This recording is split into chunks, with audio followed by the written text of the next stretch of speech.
Let me now quickly show you some of the stuff that we just learned in practice. And so let's now build an extremely simple example. So I will start by simply logging test start to the console. Then afterwards, I will create a set timeout with something that will just also log something to the console only. So 0-second timer. And so that's because we will fire this timer after exactly 0 seconds. Okay, so basically this is a timer which should call this timer function exactly after 0 seconds. So what that means is that after 0 seconds, this callback will be put on the callback queue, right? Then next up, let's build a promise that resolves immediately. So this is something that we will learn in the next video actually. And so for now, just follow what I'm writing here. So promise.resolve basically allows us to build a promise, so to create a promise that is immediately resolved. So one that immediately has a success value. And so that fulfilled success value is going to be this one we passed in here. So resolved promise 1. And then we can handle that resolved promise. And so that response, we can then simply log it to the console. So just like in any other promise, we can handle it with the then method. And this callback function here will get called with the resolved value as an argument. And so in this case, the resolved value of that promise is this one here that we just specified. And now just to finish, let's just log another string, test, end.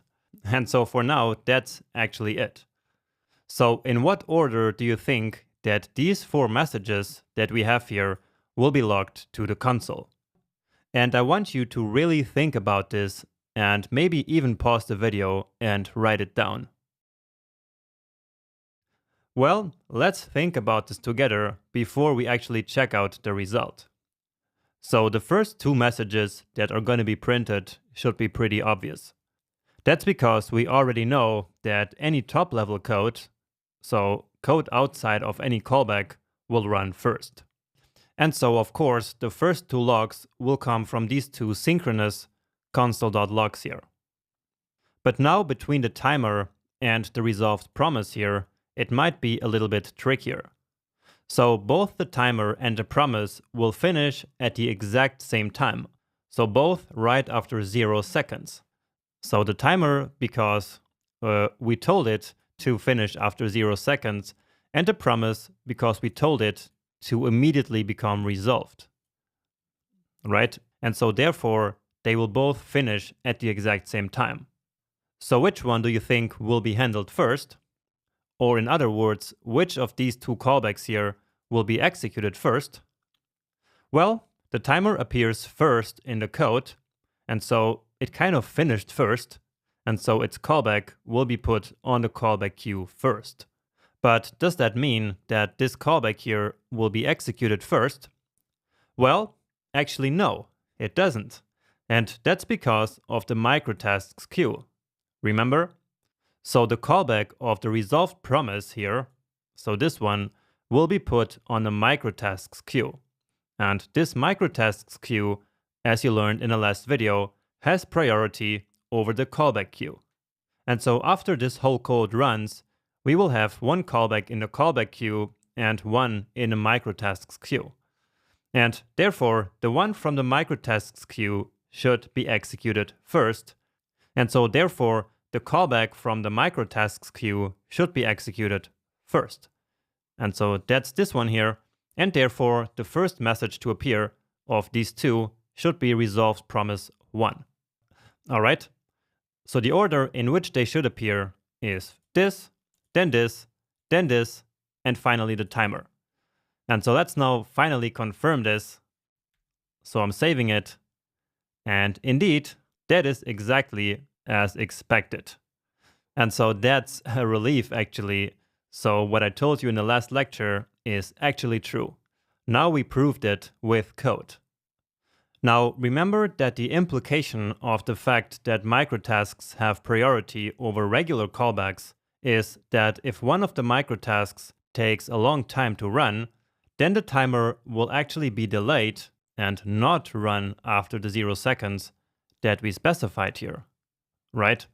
So instead, it will run a little bit later, just after the microtask is actually done with its work. And so to finish this lecture, let's actually simulate what I just said. So here I will create another promise that will immediately resolve.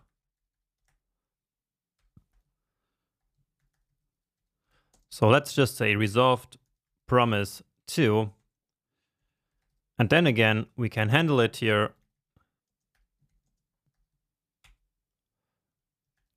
And then as always, we want to log the result to the console.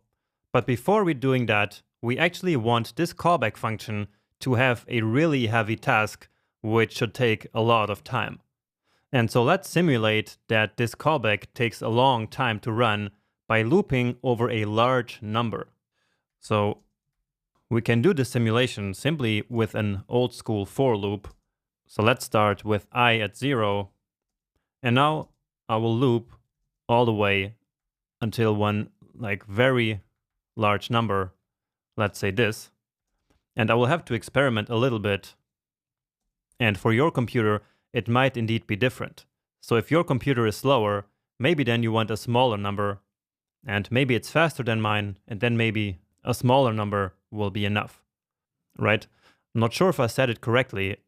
So if your computer is slower than mine, then you will need a larger number, right? And so again, this line of code here will simulate that the callback function takes a long time. So really just this microtask takes a long time, all right? It is not the asynchronous task itself. So the promise itself will still be resolved immediately, but then the microtask that it contains, so that it puts on the microtasks queue, that's the one that will take a long time. And so by doing that, I can show you that the callbacks in the callback queue, just like this one here, will indeed be delayed and not run after 0 seconds. So let's try this now. And you see, it took a long time here until this log appeared, right? So maybe we can have even a bigger number. And I hope that my computer is not going to explode with this one. So you see that the page is kind of loading here, and it's taking a lot of time. And so actually now eventually it finished, but you see that now only after all this work, the 0 second timer message appeared on the screen. And so this is actual proof that these 0 seconds that we have here are not a guarantee, okay? And that is exactly what I wanted to show you. So this means that you cannot really do high precision things using JavaScript timers. So just keep that in mind whenever you are working with promises. So basically with microtasks and with timers at the same time. Okay, let's just remove this 0 here so that you don't explode your computer, but you still see that the effect is the same. All right, and that's actually enough for this video. I think I proved my point and demonstrated the things that we just learned in the previous lecture. And so now we're ready to go back to some more practical aspects of asynchronous JavaScript. And that will be to create promises from scratch in the next video.